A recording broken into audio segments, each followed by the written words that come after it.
Alô você, o nosso vídeo já vai começar.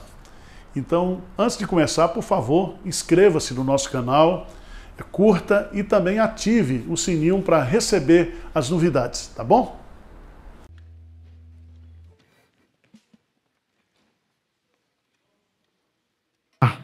Na palavra de Deus, convido você a abrir lá em Josué, capítulo 6. Josué, capítulo 6. Eu quero meditar com vocês hoje acerca do segredo das grandes vitórias. Aí você que veio da igreja neopentecostal, você diz, hoje é a noite da vitória, né? Hoje eu vou tomar posse da vitória. Hoje eu vou sair daqui com a chave da casa própria.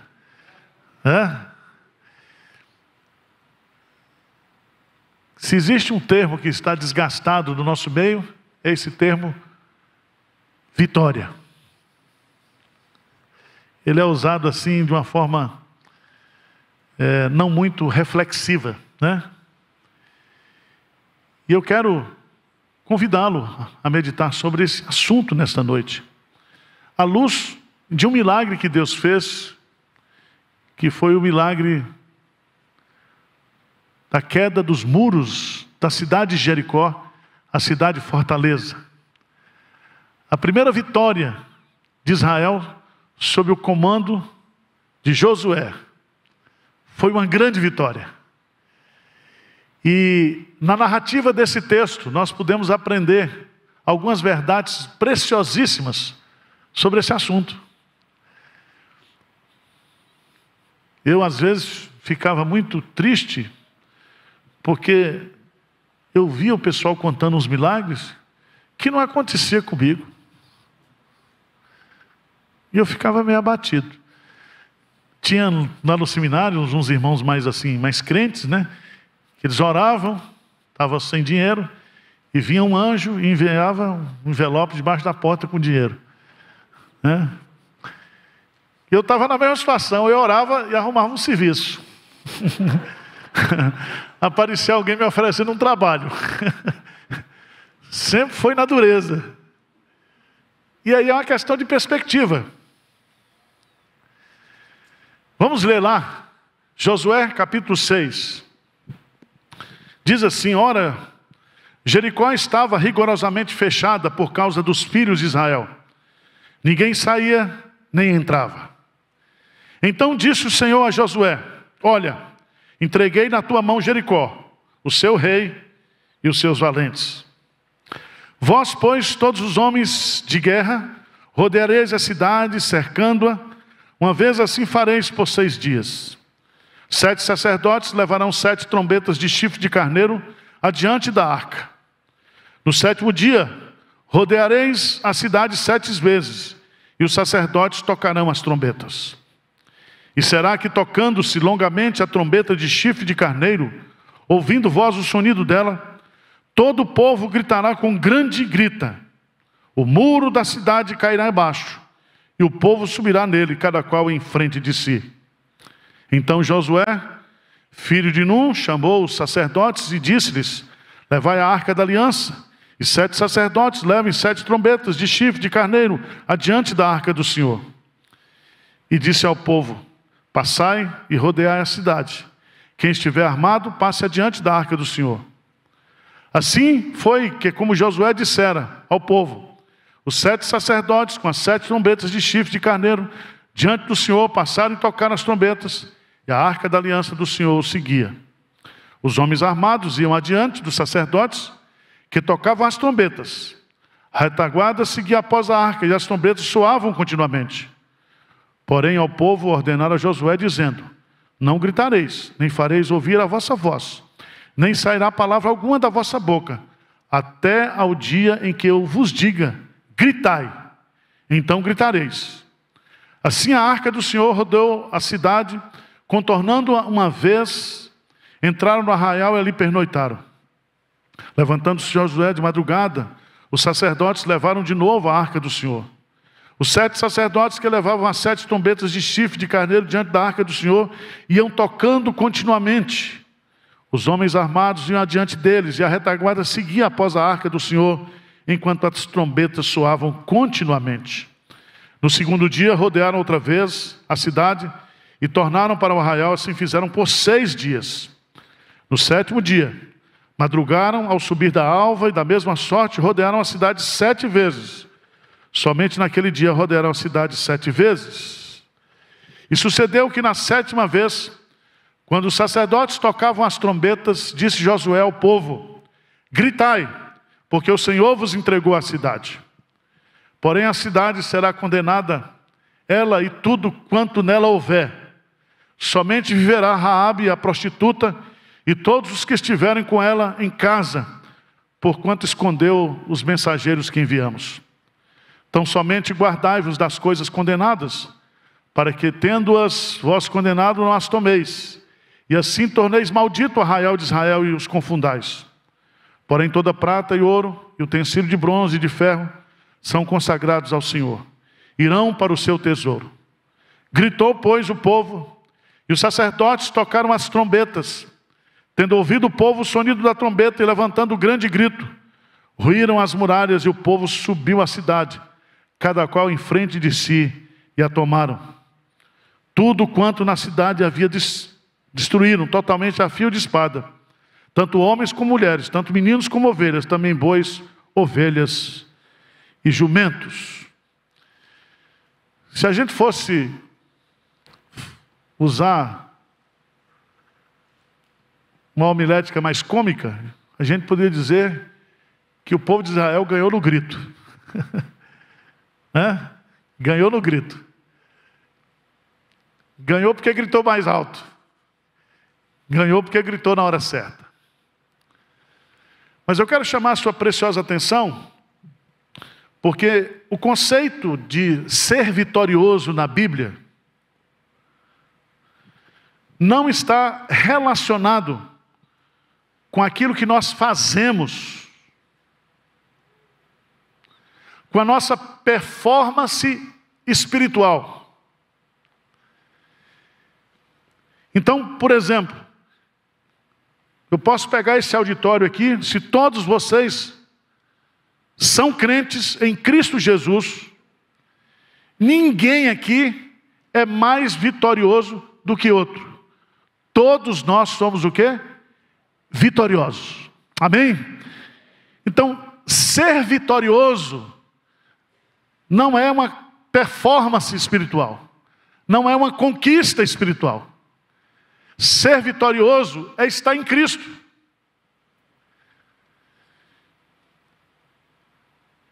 O apóstolo Paulo, em 1 Coríntios capítulo 15, versículo 57, ele diz assim: graças a Deus que nos dá a vitória por intermédio de nosso Senhor Jesus Cristo. Por sermos filhos de Deus, a vitória sempre, ela é nossa. A grande questão na vida cristã é você fazer a opção de viver, ou de ser e de ter uma identidade vitoriosa. Você viver uma vida de derrotas, ou você conquistar, ou você avançar pelo fato de você ser uma pessoa o quê? Vitoriosa. Jesus diz assim: no mundo tereis aflições, mas tende bom ânimo, eu venci o mundo. E lá em 1 João, capítulo 5, diz: todos aqueles que nasceram de Deus, vence o mundo. E a palavra vence ali, é uma palavra que vem do panteão grego, que existia um deus, ou uma deusa chamada Nike, que virou até nome de marca de produtos, né, de atletismo. Nike significa vitória, o Deus da vitória. Porque na mentalidade grega, nenhum ser humano é vitorioso. Nós somos derrotados, nós somos fracos, nós somos impotentes diante das circunstâncias da vida, diante do pecado, diante do sofrimento, diante da morte, diante do diabo. Somente em Cristo é que nós somos vitoriosos. Veja que o apóstolo Paulo coloca claramente isso, lá em Romanos capítulo 8, quando ele fala do cântico da vitória. Ele começa o capítulo 8 falando que aquele que está em Cristo, agora, todo aquele que está em Cristo, nenhuma condenação há para aquele que está em Cristo Jesus. Ele começa o Romanos 8 dessa maneira. E depois ele passa, mostrando no capítulo 8, o segredo da vitória. E lá no final, a partir do capítulo 31, ele diz assim: que diremos, pois, à vista dessas coisas? Se Deus é por nós, quem será contra nós? E ele vai entoar um cântico de vitória. E ele vai dizer que em Cristo nós somos mais que vencedores. E a palavra mais que vencedores no grego é hiper, mega vencedores. Lá em Apocalipse, quem são aqueles que venceram? Aqueles que venceram foram aqueles que lavaram a sua vida sobre o sangue do Cordeiro. Então, meu irmão, presta atenção. Derrotado é o diabo. Ele é um derrotado. Derrotado é o mundo. Derrotado é a morte. Onde está a morte, a tua vitória? Onde está, Aguilhão? Todos nós que estamos em Cristo somos vencedores. Não importa a vida que você tem, a vida que você leva, as lutas que você passa,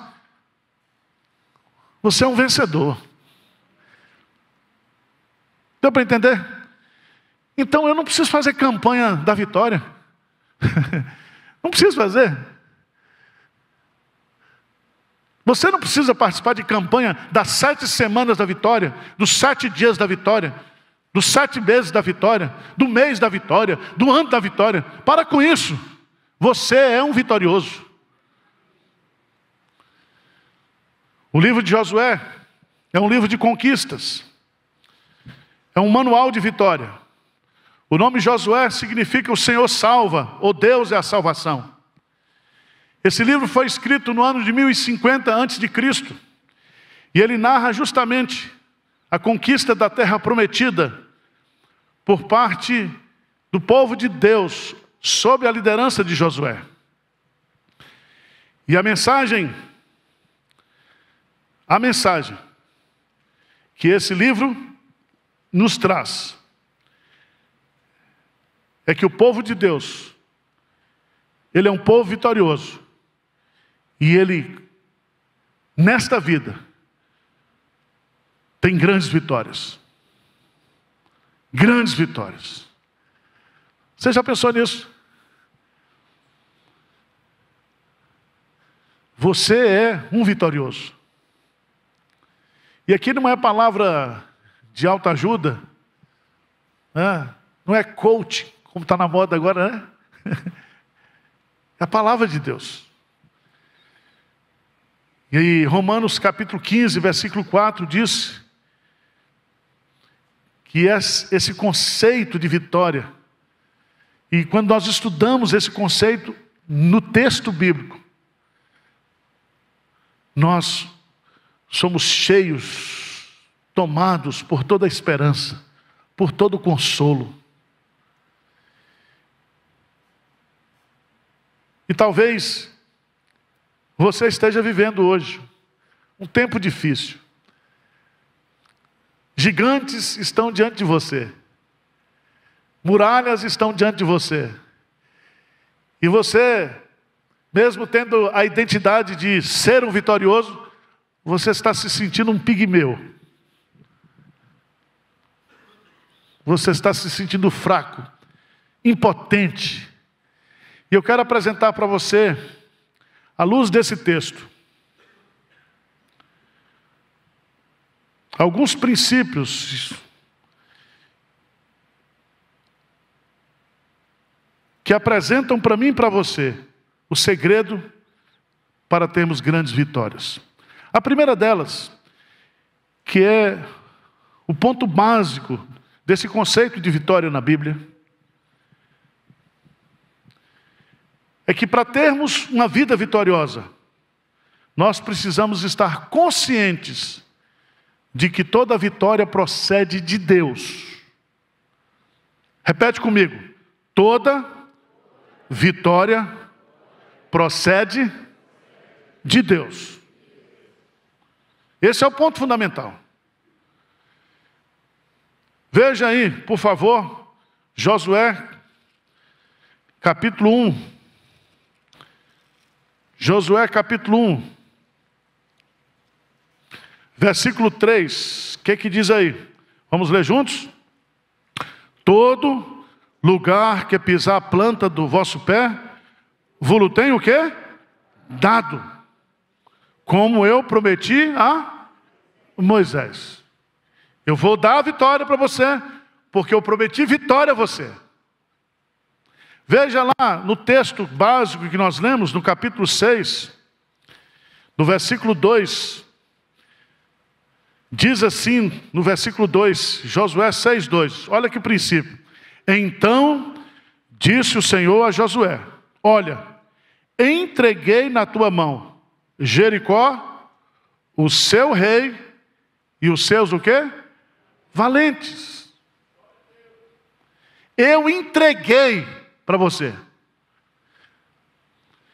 Eles podem não se entregar. Você pode achar que você é impotente diante deles, mas eu quero que vocês saibam que a vitória procede de mim, Josué. Eu estou entregando para você, eu estou dando para você essa vitória. E é tão interessante, meus amados irmãos, Provérbios capítulo 21, versículo 31, diz que o cavalo prepara-se para o dia da batalha, mas a vitória vem do Senhor. Do Senhor. Abra a sua Bíblia, por favor, lá no Salmo 44, por favor. Salmo 44, versos de 1 a 4. Salmo 44, versos de 1 a 4. Eu queria que você lesse comigo, por favor. Salmo 44, de 1 a 4. Vamos lá?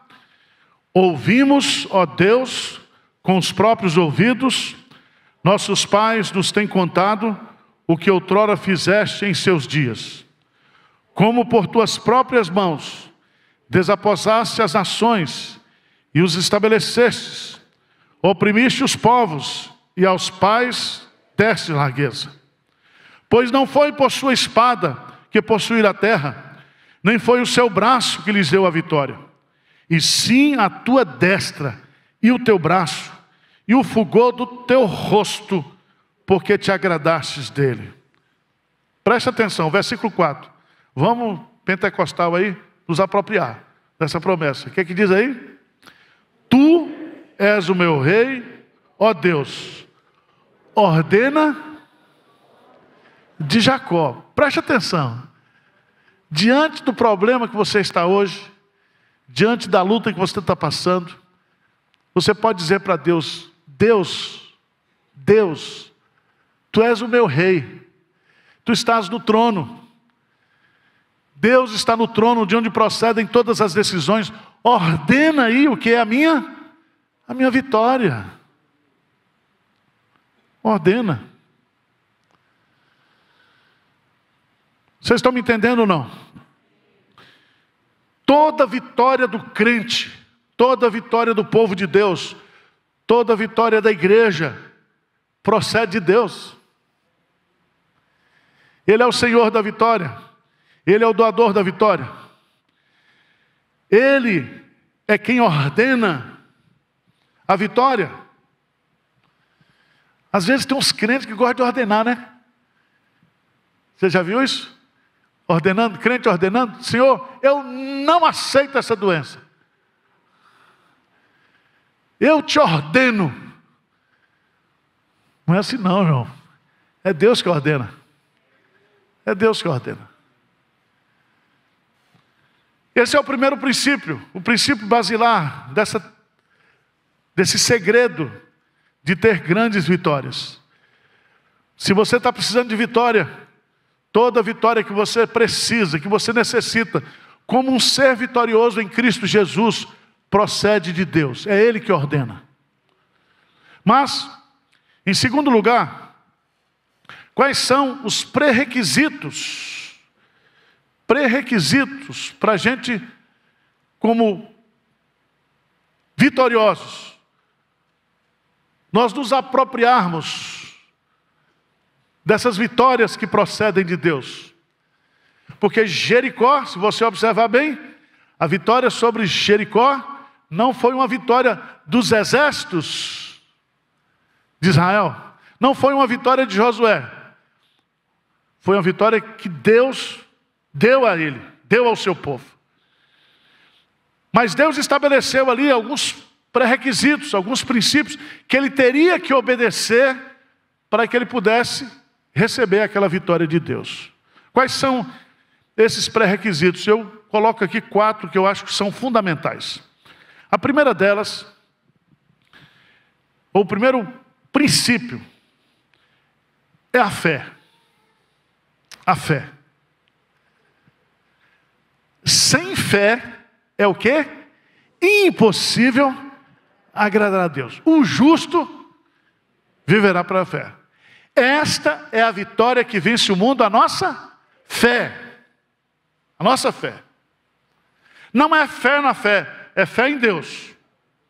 Abra sua Bíblia, por favor, lá em Hebreus, capítulo 11, versos 30 e 31, porque o autor aos Hebreus vai nos revelar o segredo da vitória de Josué e de Israel sobre Jericó.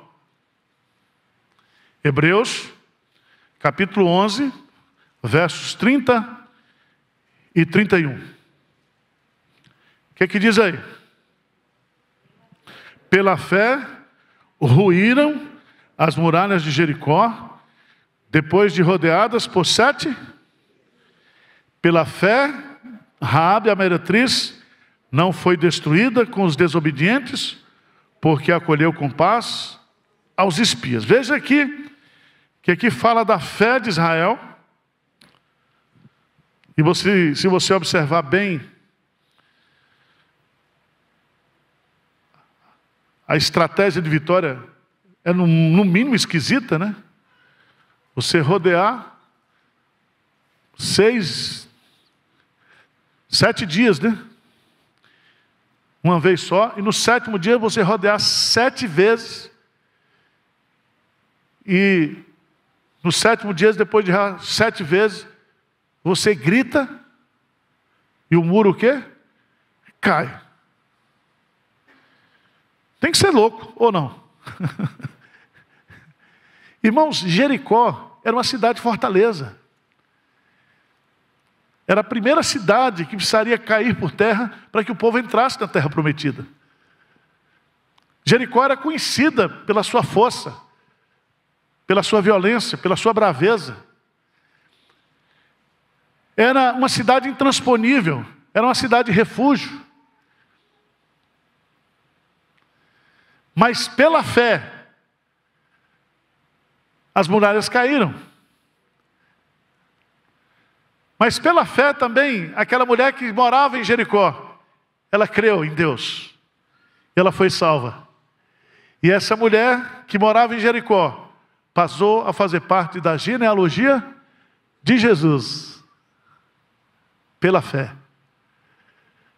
A fé salva, a fé derruba muralhas, a fé remove montanhas, a fé é a moeda do mundo espiritual. Você não consegue absolutamente nada no mundo espiritual se você não tiver fé. Vocês estão entendendo ou não? Segundo pré-requisito para nós recebermos a vitória de Deus, eu chamaria de a santificação. A santificação. Se você observar lá em Josué, volta um pouquinho, Josué capítulo 3, versículo 5. Josué 3, 5. Vamos ler juntos esse versículo? O que diz aí? Disse Josué ao povo: santificai-vos, porque amanhã o Senhor fará maravilhas no meio de vós. O que significa a palavra santificai-vos aqui? Santificai-vos significa purificação, separação. Mas não é uma separação de mosteiro. É uma separação que implica consagração, dedicação. Você se separa de algo para algo. Você se separa do pecado para Deus. Você se separa de si mesmo e se consagra a Deus. E aqui ele diz: se vocês fizerem isso hoje, amanhã o Senhor fará maravilha no meio de vós. E é tão interessante, meus amados irmãos, que uma das provas da santificação está aí no versículo 6. Então Josué, filho de Nun, chamou os sacerdotes e disse-lhes: levai a arca da aliança. O que simboliza a arca da aliança? Significa justamente a presença de Deus no meio do seu povo. Se a arca da aliança vai na frente, o simbolismo aqui é que Deus está dirigindo o seu povo. Deus está conduzindo o seu povo. Deus não habita no meio do pecado. Para que Deus habite no meio do seu povo, é necessário que haja o quê? Santificação.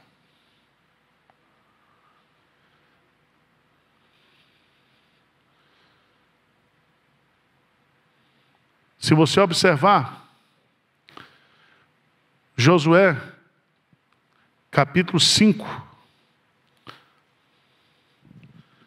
versos de 13 a 15. Vamos ler juntos para você ver o que eu estou dizendo aqui.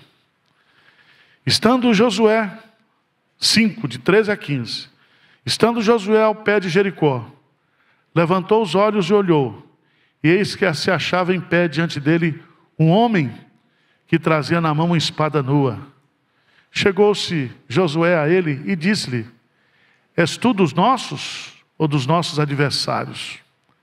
Respondeu ele: não, sou príncipe do exército do Senhor e acabo de chegar. Então Josué se prostrou com o rosto de terra e o adorou e disse: que diz meu senhor ao meu seu servo? Respondeu o príncipe do exército do Senhor a Josué: descalça as sandálias do pé, porque o lugar em que estás é santo. E fez Josué assim. A cidade de Jericó era terra santa? Não. O que fazia daquela terra santa era a presença de Jesus, a presença de Deus, a presença do Senhor. Irmãos, quando a igreja se santifica, Deus faz o quê? Maravilhas no nosso meio. Sem santificação ninguém verá o Senhor. Terceiro princípio.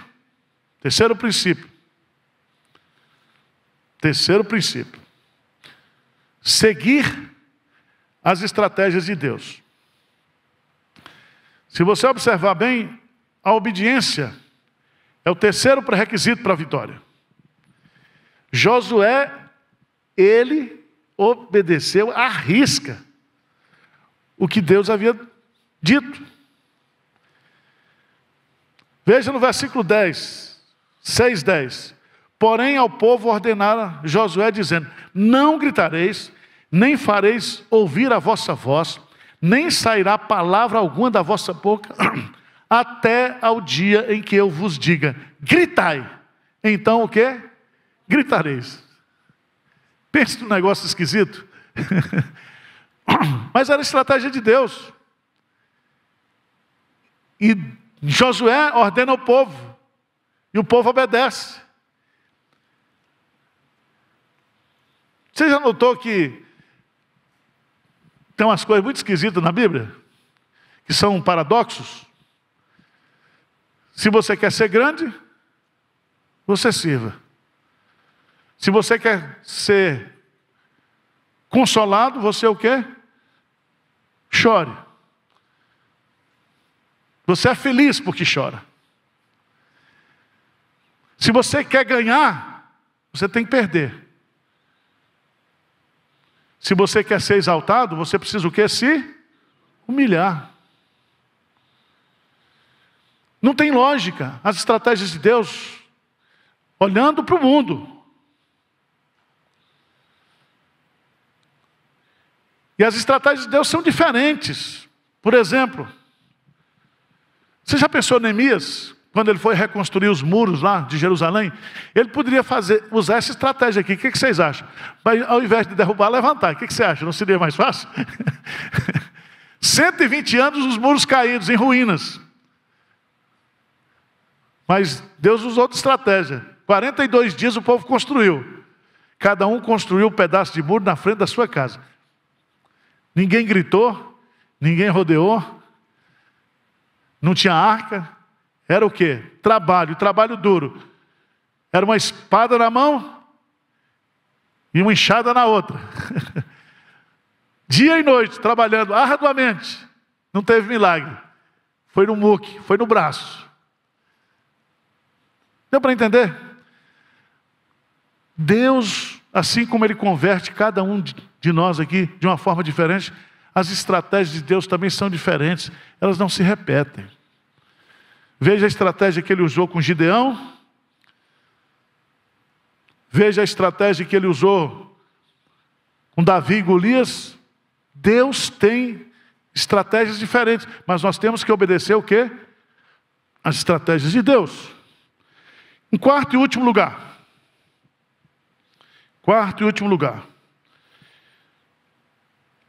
Fé, santificação, obediência às estratégias de Deus, mas em último lugar, eu diria, agir corajosamente. Meus irmãos,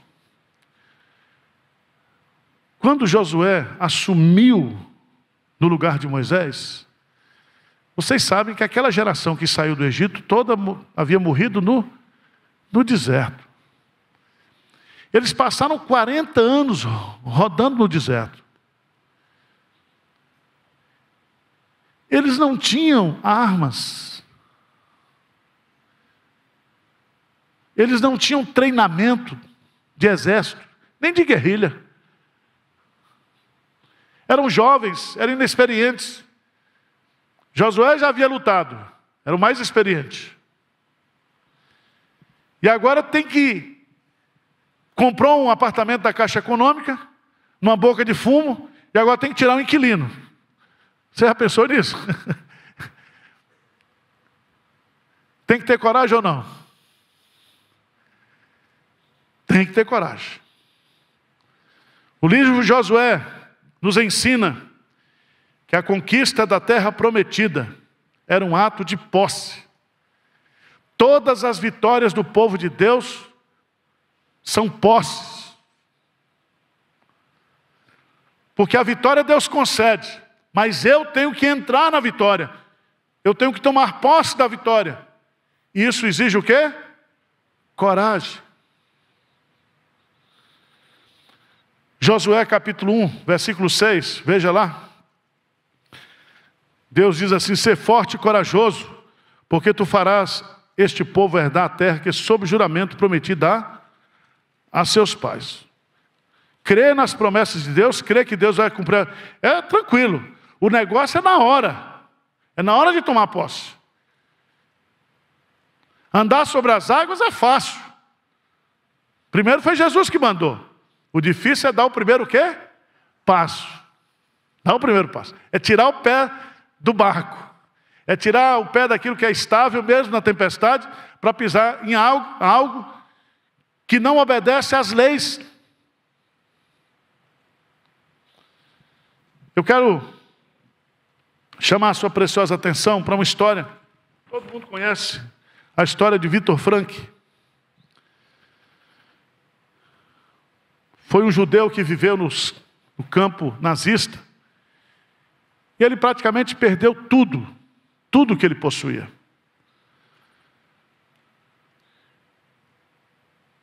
Tiraram sua identidade, tiraram sua esposa, tiraram sua família, tiraram suas roupas, Tiraram até a sua aliança de casamento. Mas havia uma coisa que ninguém podia tirar dele. Ele escreveu: resta, abre aspas, a liberdade do ser humano de escolher que atitude tomar em determinadas circunstâncias. Os guardas e o nazismo não pôde tirar de Viktor Frankl a sua disposição, a sua coragem, a sua atitude diante daquelas dificuldades. Ser forte e corajoso, meu irmão. Não baixa a cabeça não, vá para cima. Deus não nos deu espírito de covardia. Deus não deu espírito de covardia. Nós temos que ter coragem. Coragem para avançar.